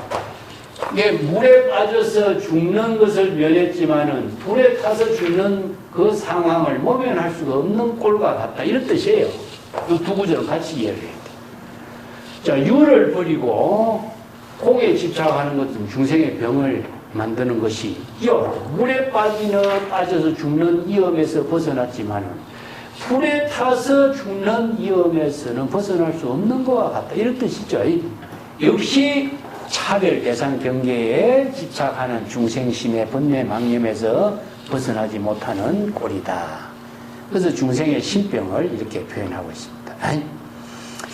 그 유마경의 법문이 내가 요 유마경 공부할 적에도 언급을 했습니다만 104페이지 이 구절에 공병의 문제가 있기 때문에 한번 읽어보고 갈까요? 104페이지 맨 위에 한번 봅시다. 유마의사가 자아의 본성도 평등하고 열반의 경지도 평등한 것입니다. 진여자성도 평등한 경지요. 진여자성이 평등한 경지가 열반이기 때문에 열반의 경지도 역시 평등한 것이다. 이런 뜻이에요. 자아의 본성이나 열반의 경지 이 둘은 실체로 존재하는 것도 아니고 텅 비어 공한 경지입니다. 자, 왜 텅 비어 공한 것입니까? 이렇게 질문해요. 문수사리가. 자, 이게 공의 법문의 핵심을 여기서 쓰래. 단지 자아의 본성이나 열반은 임시 방편의 언어와 문자로 설한 것이기 때문에 텅 비어 공한 것이라고 합니다. 요 구절에 줄을 걸었어. 자, 우리가 대성불교에서 공이라는 법문을 많이 이야기하고 있는데, 공의 법문의 의미를 정확하게 이렇게, 자, 일체법이 다, 일체 개공이란 말씀, 강간신경에 일체 개공이란 말씀. 일체 개공이란 말은 일체 법이 모두 다 공하다. 그건 뭐냐? 바로 세간법. 아니면 출세간법. 전부 다. 자, 왜 이렇게 세간법이나 출세간법이 다 공하다고 했을까? 하는 문제가 나오죠. 여기서 뭐라고 했습니까? 바로 일체 법은 임시 방편의 언설로 설한 것입니다. 해놨죠. 우리가 일체법이라고 하는 말, 세간법이나 출세간법이라고 하는 말을 이야기했을 적에 세간법, 출세간법은 구체적으로 뭘까 하는 것이죠. 응? 전부 다 명상, 응? 아니면은 명칭, 그렇죠? 모든 사물은 어떤 형상을 갖고 있어요. 형상. 그 형상에는 명칭이 있습니다. 형상에 명칭이 없는 것들은 우리가 세간법이나 출세간법이나 모든 형상과 명칭을 언어로 표현합니다. 언어. 자, 출세간의 방편의 본문도 뭡니까? 전부 다 방편 언어죠. 중생의 세간도 모두 다 언어입니다. 이제 이 언어는 명상으로, 명칭으로 선하는 언어는 실체가 없죠. 그래서 공이 나와요. 우리가 이 사물이 공한 것이 아니라 이 사물의 명상을 인식하는 것은 전부 다 사물을 언어로 이해하기 때문에 그래요. 자, 이 구절을 정확하게 잘 공부를 해야 돼요. 왜 일체 개공이라고 써갑니까? 공의 본문을 풀면서 그렇게 많이 하는데 인식의 대상이 언어이기 때문이다. 이겁니다. 사람 이름. 그래서 이제 진여는 일체 은설상, 명자상, 신년상을 여인경지다. 무슨에서 보면 무명, 무상, 절, 일체, 정지, 소지, 비여경. 이 한 구절로 씁니다. 명칭도 없고 형상도 없고 명칭도 본래 없는 것이에요. 그런데 모든 일체법이나 세간법이나 출세간법이나 방편법문으로 설했을 때 방편법문이 진리인 것이냐? 정덕한 지혜가 진리인 것이지. 그런데 언어를 통하지 않고서 정덕할 수 없잖아요. 그래서 방편법문을 빌려서 방편법문의 언어를 초월하지 않고서는 은설에서 속박에서 벗어날 수 없다. 그래서 이 기실론의 유명한 법문이 은설, 언어의 가장 극치로서 방편법문을 설하지만 언어를 빌려 썼지만 언어를 떨쳐버리지 않고서는 진여의 지혜를 이룰 수 없다고 해요. 그래서 이연진여라는 말을 쓰잖아요. 이게 바로 기실론의 불교의 실천 철학을 제시한 부분이 잘 됐다는 의미가 이런 거예요. 그래서 이를 유마경의 부분 여기서 내가 이 핵심적인 부분을 내가 이렇게 제시한 것은 공이라는 본문의 의미가 무엇이냐 이 한 구절을 나와요. 그래서 대성불교 경전이 본문이 참 뛰어난 본문이 많은데 이런 핵심을 제시하는 본문 한 구절에 우리가 주목하지 않으면은 내용을 그냥 소홀히 하는 거예요. 다시 한번 볼게요. 어째서 텅 비어 공한 것이라고 합니까? 자아의 본성이나 열반의 경지이고 실체로 존재하는 것이 아니라 공한 것이다. 진여자성 열애장 불성이 실체로 존재하지 않죠. 왜 근데 진여자성 열반 해탈 이러한 열애장이라는 방편에 언어가 있습니까? 네? 왜 이런 방편에 언어가 있어요? 실제 하지 않지만은 방편 본문으로 진여자성 열애장 해탈 열반이라는 방편 본문은 왜 있느냐 이거죠. 이 방편의 언어를 통하지 않고서는 진여자성 열애장 해탈 열반의 깨달음의 정기를 정정할 수가 없거든.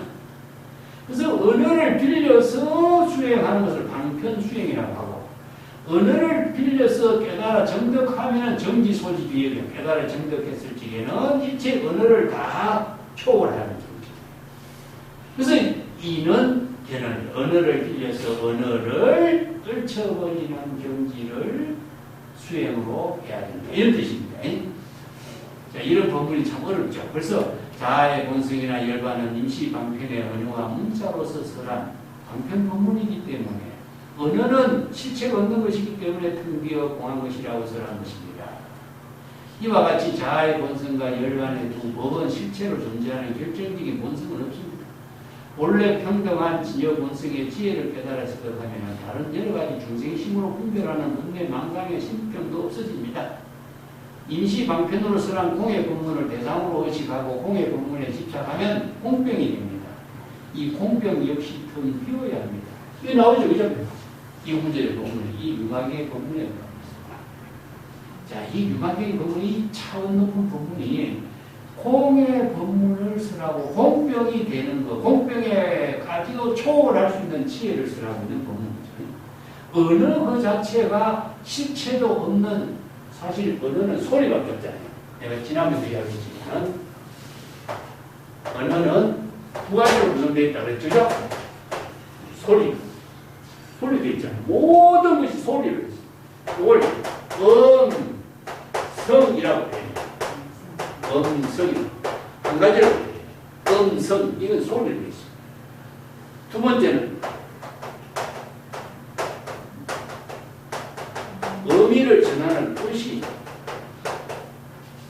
의미를 전하는 뜻이 내용이 언어가 지시하고 있는 뜻이 내용이 있어요. 우리가 진여라든가 해탈이라든가 열반이라든가 소리로서 해탈 열반이라는 소리를 말하는 언어지만은 해탈 열반의 뜻이 뭡니까? 내용이잖아요. 그러면 소리를 통해서 내용을 깨달아 체득하는 것으로 제시하는 것이 바로 출생안의 방편 본문이에요. 근데 이 소리는, 언어는 소리로 전달하는 것이기 때문에 실체가 있습니까? 없는 거예요.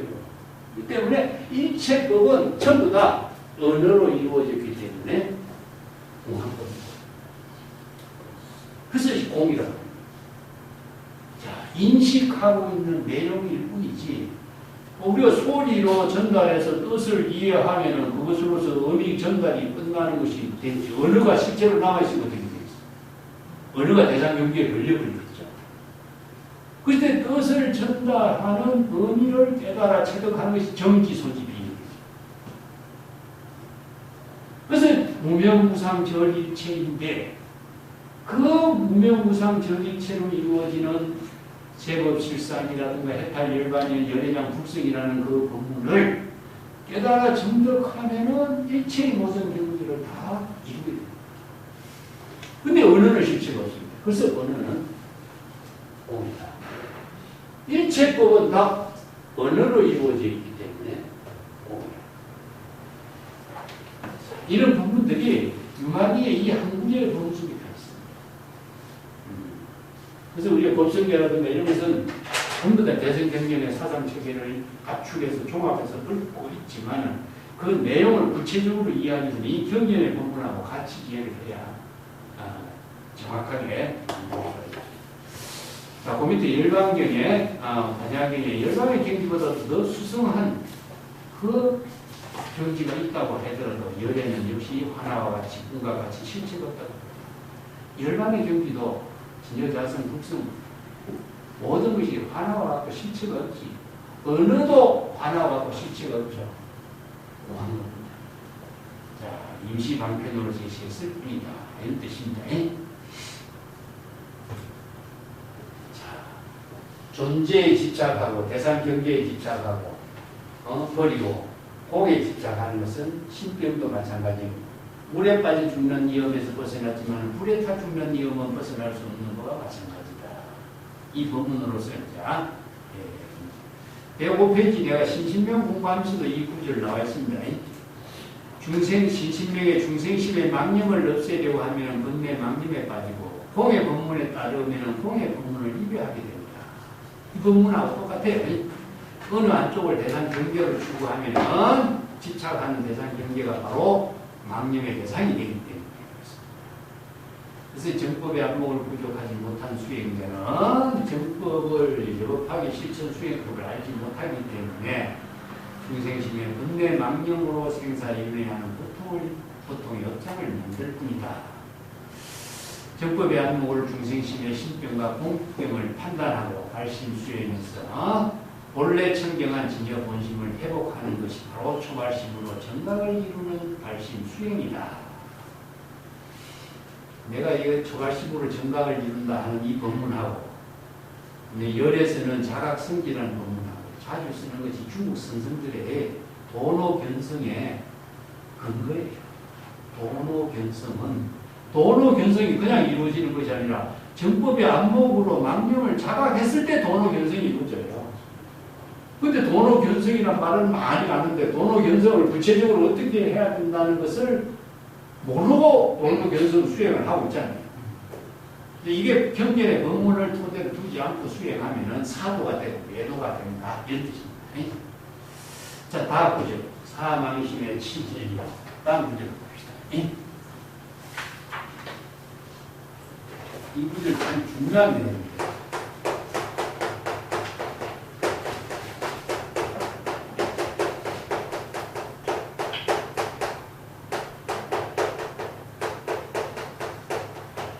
여기서는 이제 치사라고 하는 말을 갖고 주제를 삼고 있어요.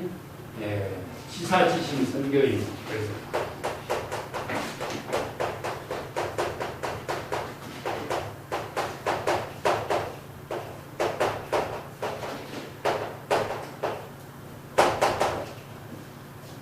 요 구절을 먼저 볼게요. 여기에 망심을 중생의 망심이죠. 중생의 망심을 떨쳐버리고 근대 망심을 없애고 진리를 취하는 거. 이 진리란 말이 뒤에 좀 거슬리죠. 근데 여기서는 진리란 말을 써. 이것을 불교에서는 진리하고 진실하고 어느 글자를 써야 좋을까 한번 생각해봅니다. 그러면 진리라고 하는 말에 한번 내용을 봅시다. 여기서 진리는 무엇이냐 하면은 진여 이법이다. 진여 이법을 줄여갖고 여기 진리라고. 이적도노요 성호병수하고 유명한 문제 나오죠, 그죠?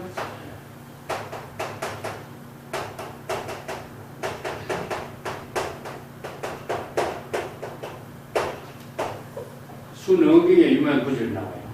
그래서 이라고 하는 말은 진여 이법을 여기서 이라고 그래요.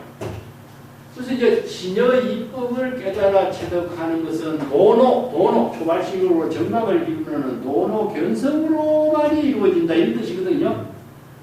이 도노가 초발심으로 정각을 이루는 것을 도노라고 해요. 그러면 진여 이법을 깨달아 체득하는 것은 초발심으로 정각을 이루는 일을 통해서 이루어진다 이런 뜻인데 여기에서 망심을 버리고 중생의 본래 망심을 버린다는 것은 여기에 공이라는 뜻입니다. 본래 망심을 텅 비우고 이런 뜻이겠죠. 그런데 이 글자대로 비우고 이런 말 쓰면은 끊는다, 비운다, 제거한다 여러 가지 이게 우리가 유마경 공부에서도 나왔어요. 제거한다, 끊는다 이런 언어들이 전부 다 공의 언어를 다르게 사용하고 있는 부분들인데 망심을 버린다면 대상이 되겠죠. 망심을 끊는다, 망심을 제거한다, 전부 다 대상이 되겠죠. 이걸 이제 공의 실천으로서 망심을 텅 비우고 이런 표현인데, 이걸 이제 시사라고 하는 말로서 이 중생심의 차별심으로 선병이 만들어지는 잘못된 수행을 지적하기 위해서 이 글자를 쓴 거예요. 그러니까 중생의 망심을 비우고 진리는 뭐겠어요? 진여의 법이죠. 그래서 진리는 여기에서 진여 본심을 말해요. 진여 본심을 표현합니다. 그래서 진리는 참된 이치라는 뜻인데 여기에서 이치라고 하는 것이 불교에서는 잘 안 쓰여. 진실이란 써. 진실은 뭐냐? 진여 본성이 여실하게 지혜로 작용하는 것 이런 뜻이에요. 이거는 아예 있는 상태예요. 자, 진실은 바로 열애의 지혜는 진실이에요. 그래서 진실이란 말을 많이 쓰는데 무상심심이고 진실, 열애, 진실의 이런 말 쓰죠, 그죠? 진실, 열애, 진실의 하는 것은 열애가 여실하게 지혜로 작용하고 있는 참된 뜻을 알고자 한다. 이런 말로서 진실이란 말을 쓰는데 진리란 말은 잘 안 쓰죠. 그런데 여기에서는 진여 이법을 말합니다. 진여 이법은 진여 본성입니다. 자, 중생의 망심을 비우고 떨쳐버리고 진여 본성을 취하는 것은 이런 뜻이에요. 여기서. 그래서 이 진리란 말이 그런 의미로 여기서 진여 이법인데 이 이법은 무엇이냐? 바로 중국 사람들이 이는 사와 상대적인 논리로서 이 말을 써요. 그래서 이는 무엇이냐면은 이치죠. 여법학의 지혜로 작용하는 근본 이치를 이라고 해요. 그래서 진여 본성이 여법학의 지혜로 작용하는 근본 이치이기 때문에 진여 이법이라고 이렇게 표현해요. 이 때문에 중생의 망심을 다 비우고 떨쳐버리고 진여 본성을 취하는 것, 여기서 뭐 진리라고 하는 말도 썼지만 진여 본심을 취하는 것. 자, 이런 표현하는 것은 치사지심이 되는 것은 교의가 됩니다. 여기서 치사지심은 뭐죠? 망심을 버리고 진여 본성을 취하는 것은 치사 선택하는 마음이 작용하게 되겠죠. 자, 치사 선택하는 망심은 이 중생심의 망심이 뭐냐? 교의가 된다. 교의는 무엇이냐? 조작입니다. 이 교라고 하는 것은 아주 강교하게, 멋있게, 교묘하게 이런 말이기 때문에 교의는 조작입니다. 이걸 자기라, 자기성. 자, 진여 자연의 입장에서 볼 적에 자연, 무의 자연이라고 무의 자연은 본래의 모습인데 교의는 뭡니까? 사람이 잘 만들려고 사람이 조작한다 이 뜻이죠. 이게 조작하니까 뭡니까? 조작하고 자기성으로 잘 만들어서 따듬고 아름답게 만드는 이런 것을 교의라 해요. 그래서 이제 무의 자연과 이외되는 말이 교의가 됩니다. 그래서 조작하는 것은 뭐냐? 중생심. 즉 치사지심은 중생의 차별심을 이루게 되는 것이다. 차별 분별심을 만들게 되는 것이다. 이런 표현이죠. 우리나라에서 가장 많이 쓰는 말이 사교 입술의 말 많이 쓰는데. 자, 이 구절을 한번 같이 봅시다. 사교.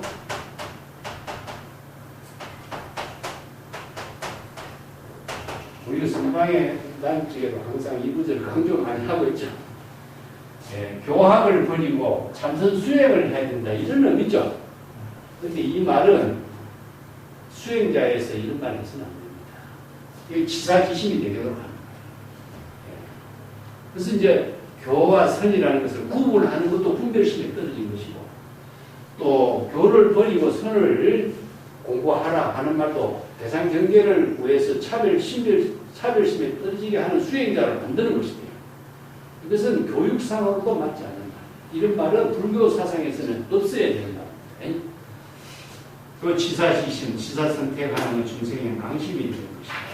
정법에 안목이 없는 사람은 이런 무지한 말을 함부로 하는 거예요. 정법에 안목을 부족한 사람만이 바른 지혜로 간편도문을 설하고 정법의 수행을 할 수 있는 방향과 방법을 제시할 수가 있어야 됩니다. 이런 뜻입니다. 악을 버리고 선을 선택하는 것, 이것은 바로 또 다른 대상 경계에 집착하게 하는 중생이 되도록 하는 것이다. 이런 표현이야 또 마찬가지입니다. 교의라고 하는 말은 인제록에서 이 말을 자주 써요. 그래서 이제 진여 자연, 무의 자연, 진여 본성에 여법한 지혜 작용과 이외되는 중생심의 망념의 작용을 이렇게 조작, 교의 이런 말로 씁니다. 학인 불려 용수행. 자, 요 구절도 같이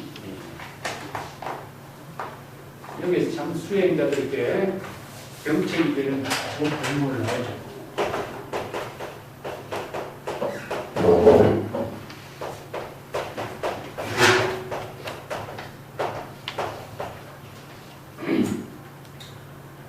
진성적자.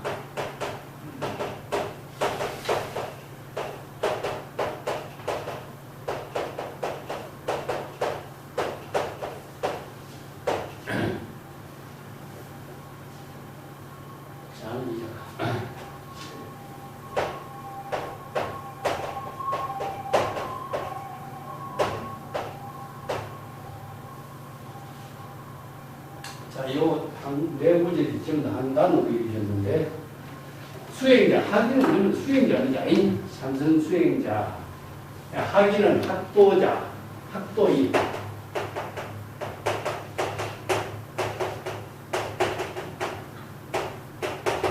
도를 수행하는 사람, 도를 배우는 사람이 아니고 도를 수학하는 사람, 이런 뜻이에요. 그래서 수학은 바로 수행한다 이런 뜻인데, 불도를 수학하는, 수행하는 사람, 이것은 배우고 익히는 것을 수학이라 하기 때문에 학이다. 진정한 수행자가 불욕, 여기서 정법의 안목을 부족하지 못했어. 이 불법의 대의를 깨달아서 정법의 안목을 갖추지 못한 것이 불교입니다. 이 불교라고 하는 말은 상당히 어려운 말인데, 요사범무라는 말을 쓰죠. 그죠? 강거사가 요사범무라는 말을 씁니다. 이 일대사를 마친 범무라는 뜻이에요. 요사. 그럼 일대사, 생사대사 일대사를 마쳤다. 자, 이건 뭐냐? 그렇지만은 생사대사 일대사를 마친 중생 이런 뜻이죠. 근데 자신이 범부라면 성자라는 말을 붙이지 않는 것은 왜 그러냐 하면 바로 위를 마친 사람이 어디에서 살아야 되겠어요? 중생 세계에 사는 거죠.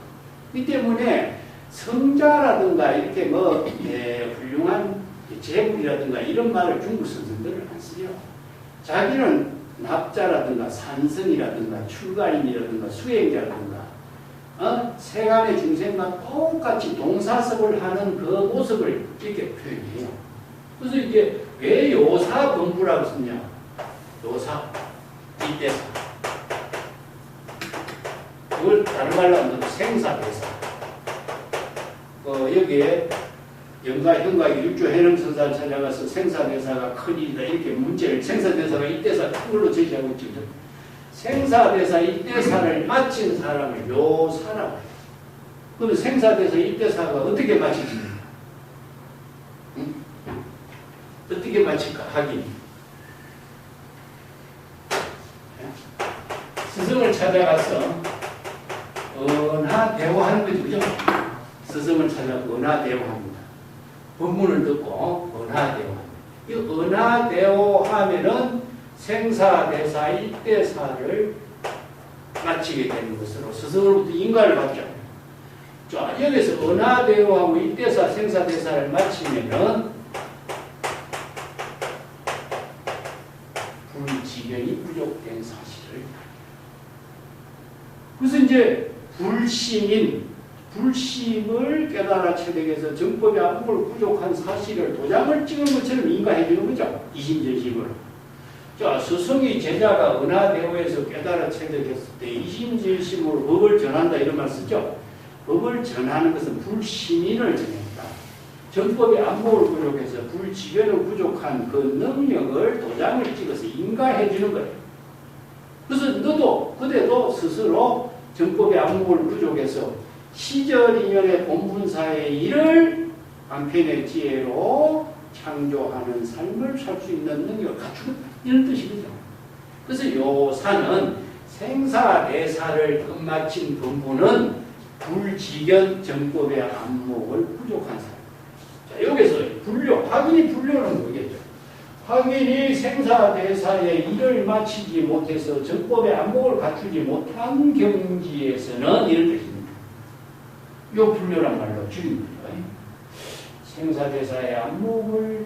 생사대사를 해결하고 일대사를 해결하지 못하고 정법의 안목을 부족하지 못한 사람은 다른 수행을 할 수 없는 거예요. 이게 자신이 안목이 없는 사람이 수행을 하는 것은 전부 다 업이 되는 거예요. 안목을 부족한 사람이 수행하면 정법 수행을 할 수 있어요. 그리고 여기서 안목이 없는 사람이 참선 수행을 하는 것은 뭐와 같으냐? 진성, 진실로 이런 뜻입니다. 그 진성이란 말이 두 말 합쳐갖고 진실로 이런 뜻이죠. 도정을 인정이다. 도정을 인정해서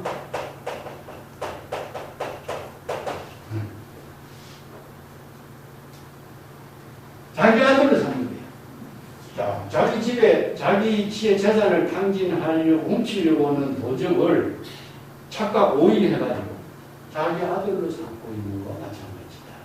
이게 번뇌망념의 도적이에요.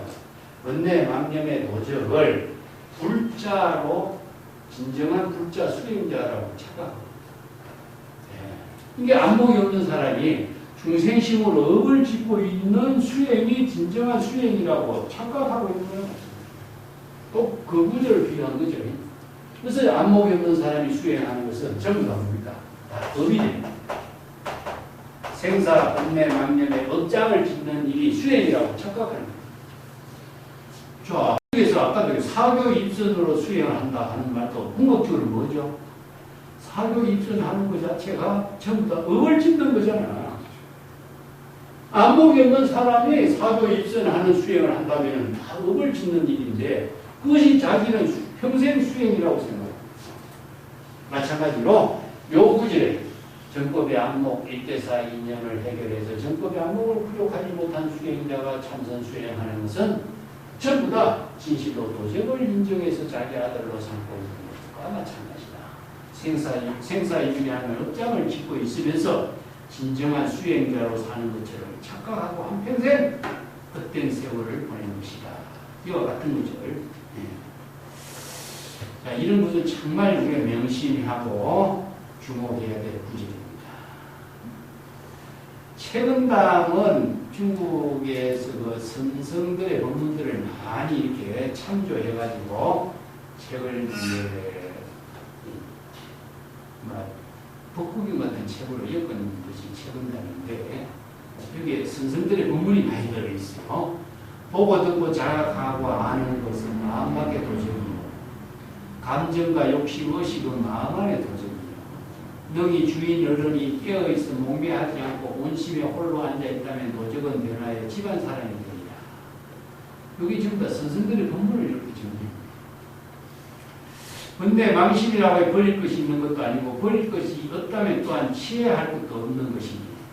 본래 주인 안과 밖을 잘 살피는 본래 위치에서 한 번 중앙에 있다면 매력 없는 자신의 집에서 근시 걱정하는 것 없다. 이게 중도죠, 그죠? 진여 본심은 중당, 이체의 양변, 이원의 차별 경계 세계를 치사성택의 중생심에 타락하지 않고 진여 본심의 근본에서 그 어느 쪽에도 치우치지 않고 중도적인 입장에서 이체의 매사를 반야의 지혜, 정법의 안목으로 두고 살피는 것이다.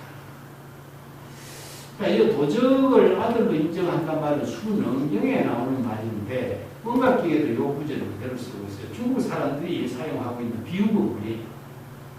근데 중국의 인도의 경전에서는 이런 법문들이 별로 없어요. 근데 중국에서 만들어진 경전, 선생들의 어로 여기서는 도적이란 말을 했습니다. 인제록 같은 데 보면은 흉적이 파가다. 그 흉악한 도적이 들어와서 집에 들어와서 집안을 완전히 재산을 파괴시키고 탕진시킨다. 이런 말을 쓰거든요. 그래서 그 유명한 오종법인선자 같은 경우도 선수행을 그 도적에 비유해서 설법을 많이 해요. 중국 선생들이 도적을 가지고 비유를 많이 하고 있습니다. 내가 전에 한번 이야기했나 모르겠는데 오종법인선자가 이런 법을 합니다.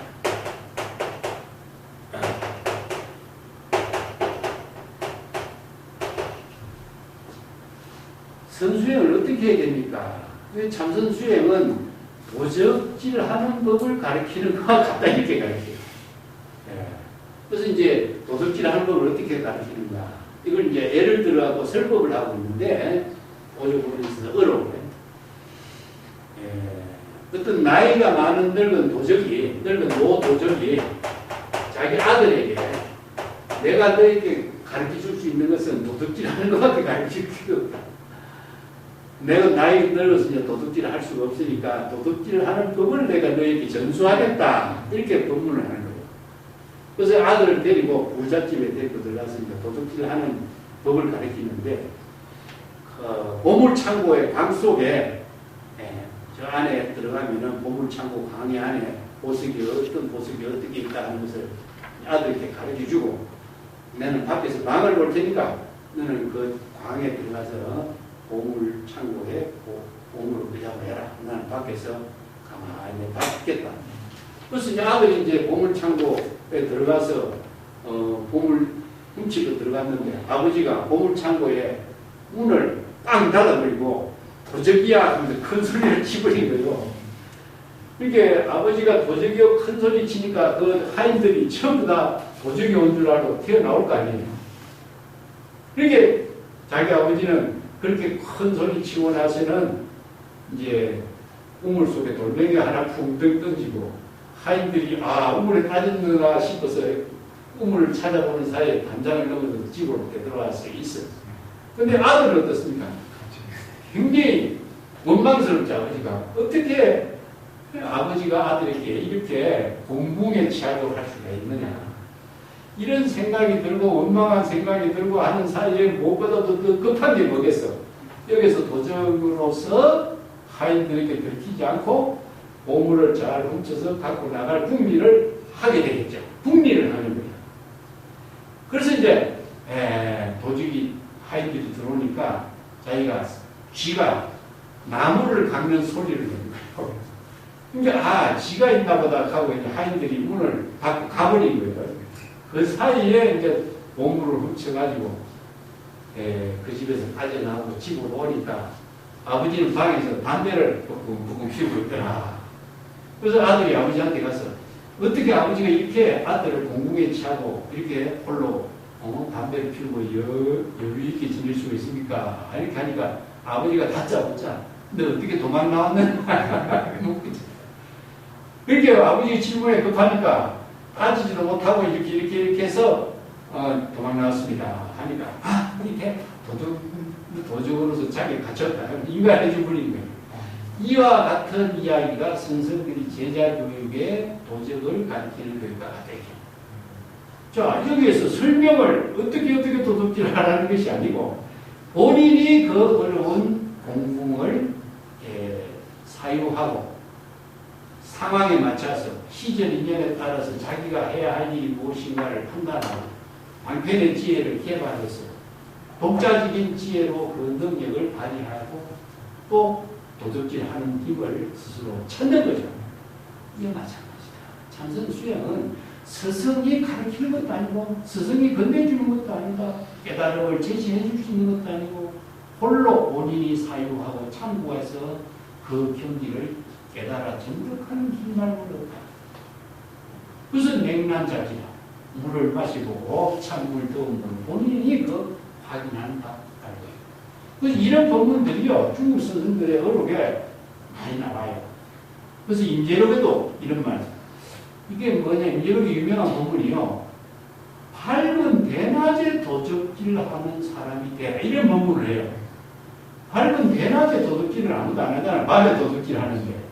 이것은 뭐냐, 많이 보는 가운데에 공공연하게 도둑질 할 수 있는 그런 간단히 큰 사람이 되지 않으면 이 본분사일을 하죠. 이런 비유예요. 그래서 이제 또 하나는 뭐냐, 스승의 30년 동안 배우고 익힌 힘을 도둑질 하지 않고서는 네가 훌륭한 선지식이 될 수가 없다. 어떻게 훔치겠느냐? 어떻게 훔쳐야 될 것 같아? 바로 이 스승들을 찾아가서 단도직입적으로 문제점을 바로 질문해서 평생의 살림살이를 다 뺏어낼 수 있는 그런 도적 같은 기질을 가지고 그래서 훌륭한 도적놈이라고 했어요. 남의 것을 훔칠 수 있는 능력을 갖지 않고서는 자신이 훌륭한 도적으로서의 역할을 할 수 없다. 이런 법문을 이제 도적의 비유로서 자주 쓰라고 했습니다. 자, 그 107페이지에 내가 그 개송을 하나 써놨어요.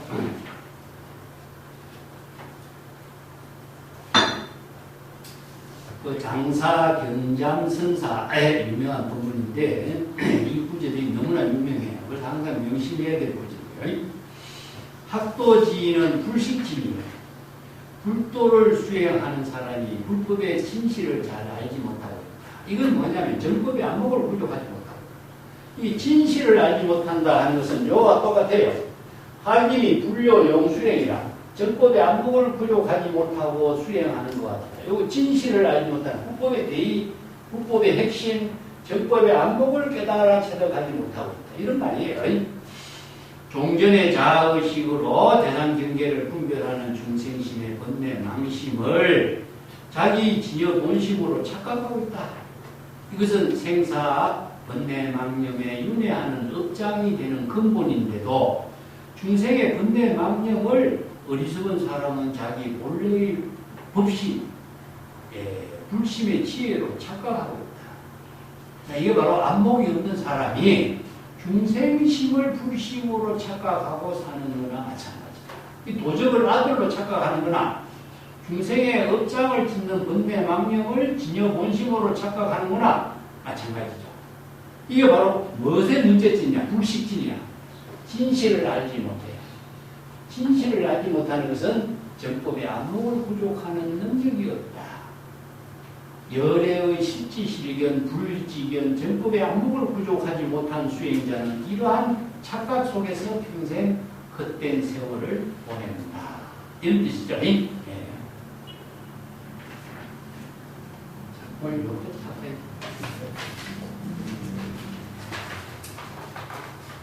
여기까지 하고 또 손붙이는 다음 시간에 하도록 하겠습니다.